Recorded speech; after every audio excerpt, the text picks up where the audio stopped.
Hello guys, welcome back my channel. எல்லோரும் எப்படி இருக்கீங்க? நல்லா இருக்கீங்களா? நான் ரொம்பவே நல்லா இருக்கேங்க. எல்லாருக்கும் இனிய தைத்திருநாள் நல்வாழ்த்துக்கள்ங்க. என்னடா பொங்கலே முடிஞ்சிருச்சு, இவ்வளோ லேட்டாக சொல்கிறாளே அப்படின்னு நினச்சிக்காதீங்க. ஒரு சின்ன சம்பவம் மறுபடியும் ஆயிடுச்சு. அதனால தான் பொங்கல் செலிப்ரேஷன் பெருசாக கிராண்டாக எதுவும் பண்ண முடியல. ஸோ அதனால தான் இந்த லேட் விஷஸ்மே கூட உங்களுக்கு.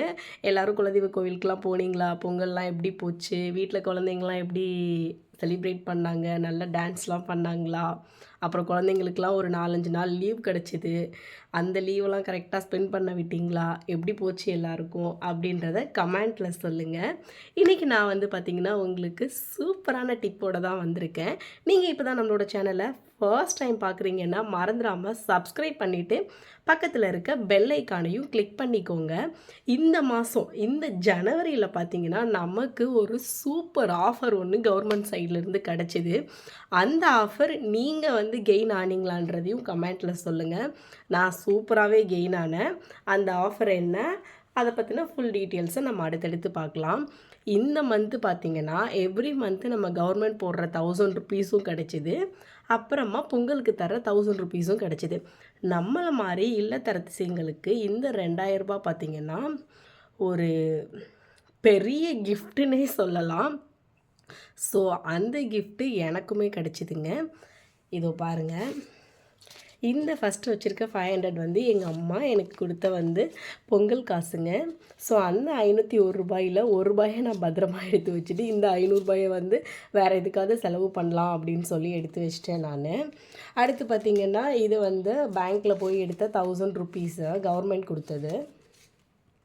ஸோ அடுத்து இதுவும் பார்த்திங்கன்னா வந்து கவர்மெண்ட் சைடு பொங்கலுக்கு வந்து ரேஷனில் கொடுத்தது. ஸோ இந்த பெரிய பல்க் அமௌண்ட் பார்த்திங்கன்னா என் ஹஸ்பண்ட் கொடுத்ததுங்க.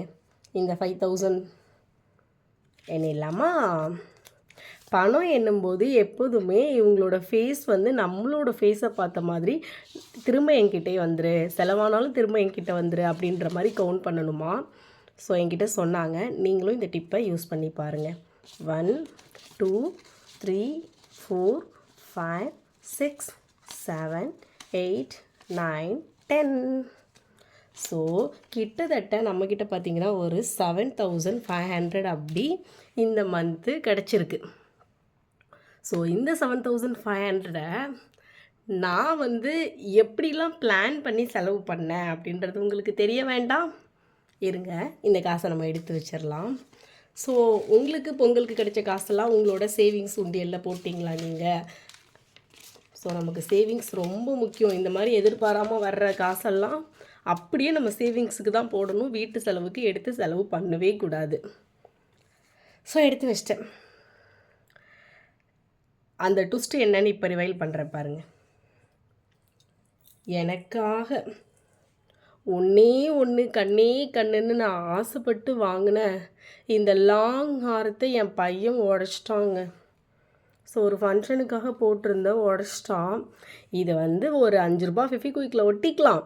எனக்கும் தெரியும் நீங்கள் என்னம்மா இதெல்லாம் ஒரு விஷயம்னு சொல்கிறியே அப்படின்னு கேட்பீங்க. ஸோ நம்மக்கிட்டலாம் வந்து அதாவது நம்மளை மாதிரி நடுத்தர வர்க்கமில் இருக்கவங்களுக்கு பார்த்திங்கன்னா எங்கேயாவது போனால் வந்தால் இந்த கவரிங் தான் ரொம்ப பெரிய ஃப்ரெண்டு நமக்கு. அப்படின்றப்போ இந்த மாதிரி ஒரு ஐட்டம் 2 ஐட்டம் வாங்கி வச்சுக்கிட்டால் நமக்கும் போடும்போது ஒரு திருப்தி கிடைக்கும்ல. ஸோ அதுக்காக தான் நான் இந்த மாதிரி வாங்கினேன். ஸோ இது வாங்கி பார்த்திங்கன்னா கிட்டத்தட்ட ஒரு 3 to 4 இயர்ஸ் இருக்குங்க இது நான் வாங்கி. ஏதாவது ஃபங்க்ஷன்னா போடுவேன், மறுபடி ப்ராப்பராக கழட்டி நான் எடுத்து வச்சுருவேன். நான் உங்களுக்கு ஆல்ரெடி என்னோடய போன வீடியோஸ்லாம் பார்த்துருந்தீங்கன்னா தெரிஞ்சிருக்கும். போன மாதம் வந்து எனக்கு உடம்பு சரியில்லைன்னு ஹாஸ்பிட்டலில் சேர்த்து என் ஃபோன்லாம் தொலைஞ்சு நிறைய பிரச்சனை ஆச்சு இல்லையா.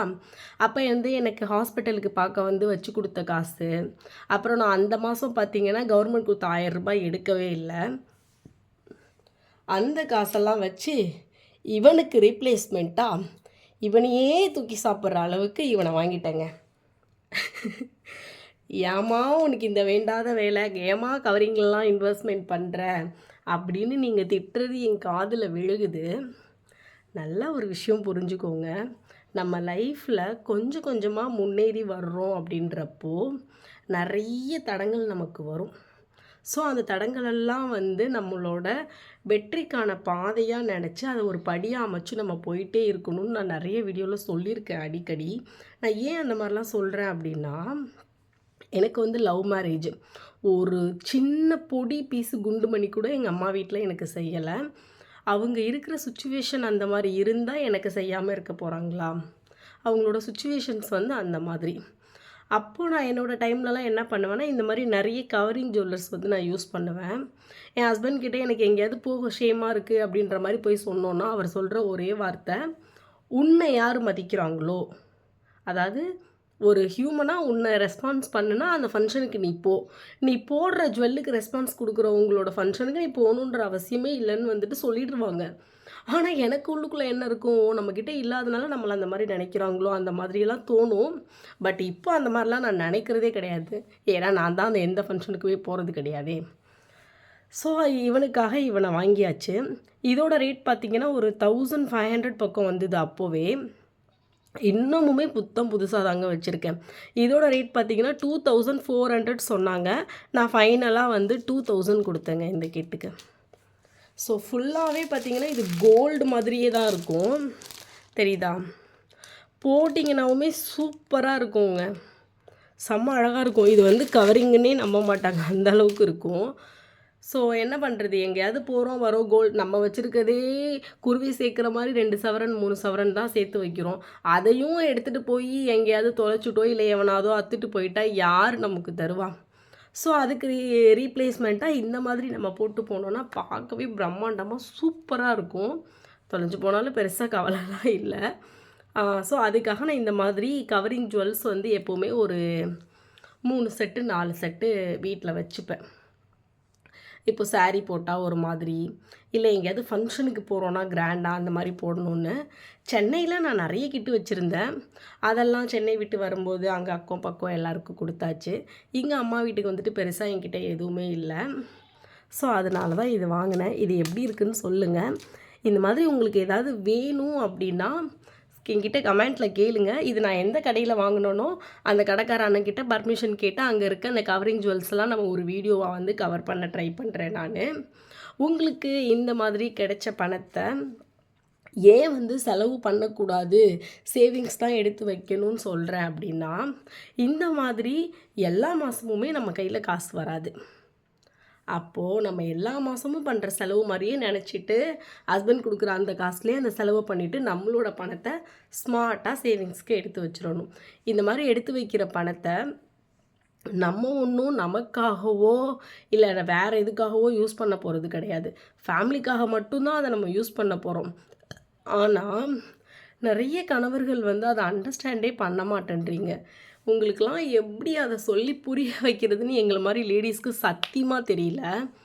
இப்போ எல்லாமே அதாவது என்ன சொல்கிறது, வீட்டுக்கு வீடு வாசப்படி அப்படின்ற மாதிரி ஷார்ட்டாக முடிக்கிறாங்க. அந்த வீட்டுக்குள்ளேயே இருக்க அந்த பெண்களோட மனநிலையை வந்து யாருமே புரிஞ்சுக்க மாட்டேன்றாங்க. இப்போது நல்லா யோசிச்சு பாருங்கள். இப்போ எக்ஸாம்பிள் என்னையே எடுத்துக்கோங்க. இப்போ நானும் என் பையனும் இருக்கோம். இப்போ என் பையன் எங்கேயாவது கூப்பிட்டு போக சொல்லி ஆசைப்பட்றான், கூப்பிட்டு போகிறேன்னு வச்சுக்கோங்களேன்.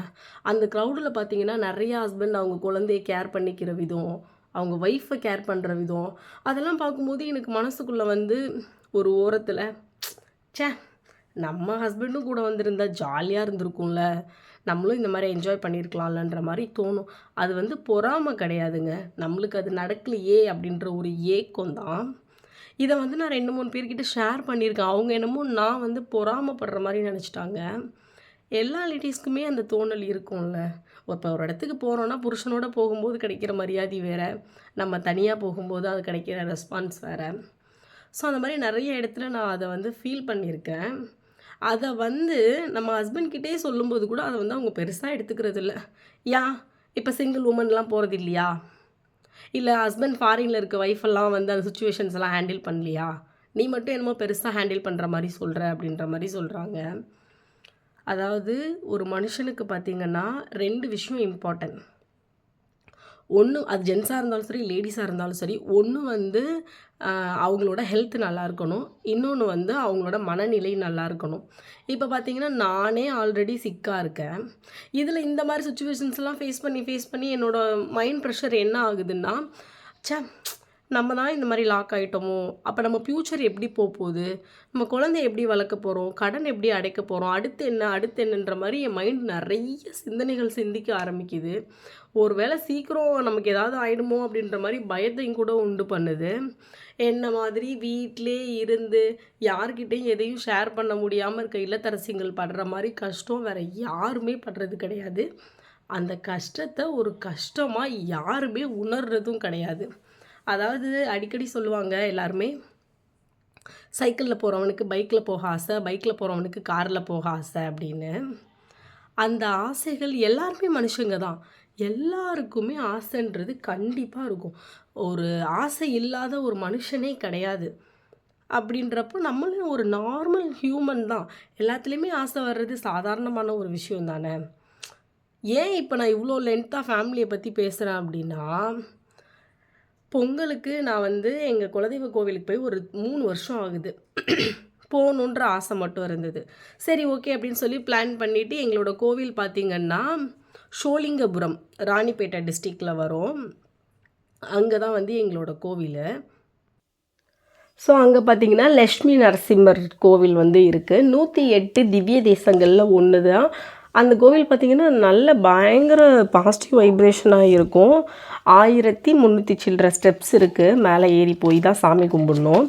ஆசாசியாக போய் சாமிலாம் கும்பிட்டுட்டு அங்கே பார்த்திங்கன்னா புளியோதரை, தயிர் சாதம், அந்த பிரசாதம்லாம் ரொம்ப ஃபேமஸ்ஸு. ரொம்ப டேஸ்ட்டாக இருக்கும். கோவிலும் பயங்கர பாசிட்டிவ் வைப்ரேஷனாக இருக்கும். போயிட்டு சாமிலாம் கும்பிட்டு எல்லாம் முடிச்சுட்டு கீழே வரலான்னு வந்தேங்க. அங்கே தான் இருந்தது பாருங்கள் எனக்கு ட்விஸ்ட்டு. இதோ இந்த ட்விஸ்ட்டு தான் அந்த ட்விஸ்ட்டு. குரங்கு கடிச்சிருச்சுங்க என்ன. என்ன சொல்கிறது, கொடுமைன்னு கோயிலுக்கு போனால் அங்கே ஒரு கொடுமை இருக்குன்ற மாதிரி, எப்படியாவது கோயிலுக்கு போகணும் சாமி கும்பிட்றணுன்னு போன எனக்கு நடந்த பெரிய ட்விஸ்ட்டு குரங்கு கடிச்சிருச்சுங்க. ஸோ அங்கேயே வந்து ஃபஸ்ட் இன்ஜெக்ஷன் போட்டாங்க. இந்த 3rd டே வந்து எங்கள் ஊரில் போட்டிருக்கேன். ஸோ அடுத்து 7th டே இன்ஜெக்ஷனும் இங்கே தாங்க போடணும். இந்த மாதிரி ஆயிடுச்சுங்க என்னோடய நிலமை. ஏன் தான் கடவுள் கஷ்டத்தை எனக்கு மட்டும் தரானோ அப்படின்ற மாதிரி தோண ஆரம்பிச்சிருச்சு. என் வீடியோஸ் பார்க்குறவங்களுக்கு தெரியும், கண்டினியூஸாக எனக்கு பயங்கர நெகட்டிவ் எல்லாமே வந்து ஹெல்த் இஷ்யூ. இது வந்து என் மைண்டில் என்ன ஆயிடுச்சுன்னா, ஒருவேளை மேபி குலதெய்வ கோவிலுக்கு போகாமல் இருக்கனால கூட இந்த மாதிரியெல்லாம் நெகட்டிவ்ஸ் வந்து நடக்கலாம். ஸோ அட்லீஸ்ட் நம்ம ஒன்ஸ் போயிட்டு வந்தால் அது கொஞ்சம் பாசிட்டிவாக மாறுன்ற மாதிரி ஒரு இம்ப்ரெஷன் எனக்குள்ளே இருந்தது. அதனால எப்படியாவது கோவிலுக்கு போயே ஆகணும்னு சொல்லி பிளான் பண்ணி போயிட்டேங்க. போயிட்டு சாமிலாம் கும்பிட்டு ஒரு மன திருப்தியில் கீழே இறங்கும்போது ஏன் மறுபடின்னு சொல்கிறேன்னு நீங்கள் கேட்கலையே. என் பையன் ஒரு 5 மாதம் குழந்தையாக இருக்கும்போது மொட்டை போட போய் ஏற்கனவே கையில் கடிச்சிருக்குது எனக்கு. ஸோ இப்போ மறுபடியும் காலில் கடிச்சிருச்சு. ஸோ இந்த மாதிரி 2 டைம் குரங்கிட்ட கடி வாங்கிட்டேன். அது வந்து எனக்கு பயங்கரமான கஷ்டமாயிடுச்சு. அதனால தான் பெருசாக வீடியோவும் பண்ணல. இந்த பொங்கலே ஒரு மாதிரி ரொம்ப அப்செட்டாக போயிடுச்சு. ஒரு 3-4 டேஸ் அந்த 1300 படி வந்து செங்குத்தாக ஏறி இறங்குனது ஒரு பக்கம் கால் நடக்க முடியல. இன்னொரு பக்கம் குரங்கு வந்து நல்ல பல்ல ஆழமாக பதிஞ்ச வாசி, அது ஒரு பக்கம் லைட்டாக வீங்கிட்டு அதுவுமே பெயின் இருந்தது. ஒரு 3 நாளாக என்ன சொல்கிறது, தரையில் கூட கீழே உட்காரல, வெறும் சோஃபாலே படுத்துக்கிறது, சோஃபாலே எழுந்துக்கிறது, அந்த மாதிரி ஆகிடுச்சு சுச்சுவேஷன். ஏன்னா கீழே உட்காந்தா மறுபடியும் எழுந்துக்க கஷ்டமாயிடுச்சே. அந்த மாதிரி ரொம்ப கஷ்டம் ஆகிடுச்சு எனக்கு. இவ்வளோ கஷ்டம் வரும்போது நான் எக்ஸ்பெக்ட் பண்ணது, என் ஹஸ்பண்ட் வந்து ஊர்லேருந்து வரணும், சென்னையிலேருந்து கிளம்பி ஊருக்கு வரணும், ஒரு 2-3 டேஸ் வந்து என் கூட டைம் ஸ்பெண்ட் பண்ணணுன்ற மாதிரி அந்த ஏக்கம் என் மனசுக்குள்ளே இருந்தது. சொன்னேன் நான் வாங்க அப்படின்ற மாதிரி. இல்லை, கடன் நிறைய இருக்குது, இந்த டைமில் என்னால் நிறைய லீவ்லாம் பண்ண முடியாது அப்படின்ற மாதிரி அவங்களோட சுச்சுவேஷன் என்னன்னு தெரியல சொல்லிட்டாங்க. பட் எனக்கு நைட்டு ஃபுல்லு தூக்கம் வராமல் ஒரே அழுக. எவ்வளோ பேர் நம்ம கூட இருந்து கேர் பண்ணாலும் நம்ம ஹஸ்பண்ட் கேர் பண்ணுற மாதிரி வராதுன்னு சொல்லுவாங்க இல்லையா, அந்த மாதிரி ஒரு ஃபீலிங் ஆகிடுச்சு. ஆசாசியாக வாங்கினேங்க இதெல்லாம். நான் வாங்கிட்டு பொங்கலுக்கு சூப்பராக புடவெல்லாம் கட்டி இதெல்லாம் போட்டு அழகாக ஃபோட்டோஸ்லாம் எடுக்கணும், உங்கள் கூட ஒரு லைவ் வரணும், அந்த மாதிரிலாம் நிறையா ஆசை இருந்தது. எல்லாம் இந்த அனுமார் பண்ண சித்தத்தில் ஒன்றும் நடக்கலை. ஸோ நீங்களும் அப்புறம் நிறைய பேர் என்கிட்ட சொன்னாங்கங்க, இந்த மாதிரி குரங்கு கடிச்சா அடுத்தடுத்து உங்களை பிடிச்சது எல்லாமே சரியாயிடும், ஸோ சீக்கிரமாக உங்களுக்கு நிறைய பாசிட்டிவ்லாம் நடக்கும், நீங்கள் கண் கூட பார்ப்பீங்கன்ற மாதிரி எல்லாருமே பாசிட்டிவாக கோவிலில் பேசினாங்க. எனக்கு ரொம்பவே ஹாப்பியாக இருந்தது எல்லோரும் பேசின வாசி. ஸோ அதே ஹாப்பினஸில் தான் இன்றைக்கி இந்த வீடியோ. ஸோ நீங்கள் எல்லோரும் நம்ம சேனலை இப்போ தான் பார்க்குறீங்க அப்படின்னா மறந்துடாமல் சப்ஸ்கிரைப் பண்ணிவிட்டு பக்கத்தில் இருக்க பெல் ஐக்கானையும் கிளிக் பண்ணிக்கோங்க. அப்போ நான் போடுற வீடியோ பார்த்திங்கன்னா உங்களுக்கு அடிக்கடி வரும். என்னம்மா நீ இவ்வளோ லென்த்தாக பேசுனியே, எங்களுக்கு தேவையான எதுவுமே நீ சொல்லலையே, வெறும் உன் விஷயத்த மட்டும் சொல்கிறியே அப்படின்னு நினைக்காதீங்க. இன்னொருத்தவங்களோட ஸ்டோரி உங்களை ஒரு கட்டத்தில் மோட்டிவ் பண்ணலாம், இல்லை நீங்கள் அடுத்தடுத்து ஏதாவது பண்ணுறதுக்கு ஒரு இம்ப்ரெஷனை க்ரியேட் பண்ணலாம். ஸோ இது ரெண்டில் ஏதாவது ஒன்று உங்களுக்கு கண்டிப்பாக நடக்கும். நான் இந்த பணம் சேர்த்து வச்சுருக்கேன் இல்லையா, லாஸ்ட் வீடியோ என்னோடய வீடியோ பார்க்குற ரெகுலர் சப்ஸ்கிரைபர்ஸ்க்கு தெரியும். எனக்கு வந்து ஒரு 2.5 lakhs கிட்ட கடன் இருக்குது. அந்த கடன் வந்து பார்த்திங்கன்னா ஒரு 50,000 வந்து 3% ரேட் ஆஃப் இன்ட்ரெஸ்ட்டுக்கு நான் வாங்கியிருக்கேன். ஸோ அதுக்கு பார்த்திங்கன்னா அடுத்த மாதம் ஒரு 10,000 அப்படி கேஷ் வந்து பே பண்ணுற ஐடியாவில் நான் இருக்கேன். ஸோ அதுக்காக இந்த பணத்தை நான் சேர்த்து வைக்கிறேன். நம்மக்கிட்ட வந்து கடன் இருக்குதுன்னு புலம்பாமல் அந்த கடனை எப்படியெல்லாம் அடைக்கலாம் அப்படின்றத நம்ம தான் பிளான் பண்ணணும். நம்மளோட A to Z வந்து நமக்கு மட்டும்தான் தெரியும், வேறு யாருக்கும் அது பெருசாக தெரியாது. அதனால நம்ம தான் வந்து அதை ஷெட்யூல் பண்ணி எந்த கடன் வந்து அதிகமான வட்டி தர்றோம், எதை ஃபஸ்ட்டு அடைச்சா மற்றது ஆட்டோமேட்டிக்காக அடையும் அப்படின்றது தான் பிளான் பண்ணணும். என்னோடய ஃபஸ்ட்டு கடனுக்காக வந்து இந்த பணத்தை வந்து நான் கொஞ்சம் கொஞ்சமாக பே பண்ண ஸ்டார்ட் பண்ண போகிறேன். இந்த இயருக்குள்ளே இந்த 2.5 lakh கடனை அடைக்கிறது மட்டும்தான் என்னோடய குறிக்கோள். ஸோ அந்த குறிக்கோளை நோக்கி நானும் ஓடிட்டுருக்கேன். நீங்களும் உங்களுக்கு ஏதாவது கடன் இருக்குது அப்படின்னா ஃபஸ்ட் ஆஃப் ஆல் அந்த கடனை ஃபுல்லாக அடைச்சிருங்க. அதுக்கப்புறம் உங்களோட சேவிங்ஸ் பக்கம் போய் திரும்பி பாருங்கள். ஓகே மக்களே, இதுதான் உங்கள் கூட நான் ஷேர் பண்ணணும்னு நினச்சேன். ஸோ ஷேர் பண்ணிட்டேன். உங்களுக்கு வேறு ஏதாவது வீடியோஸ் வேணும், இல்லை வேறு ஏதாவது பற்றின விஷயங்கள் தெரிஞ்சுக்கணும் அப்படின்னா கமெண்ட்டில் சொல்லுங்கள். எனக்கு தெரிஞ்சதை நான் உங்கள் கூட ஷேர் பண்ணிக்கிறேன். பாய் மக்களே.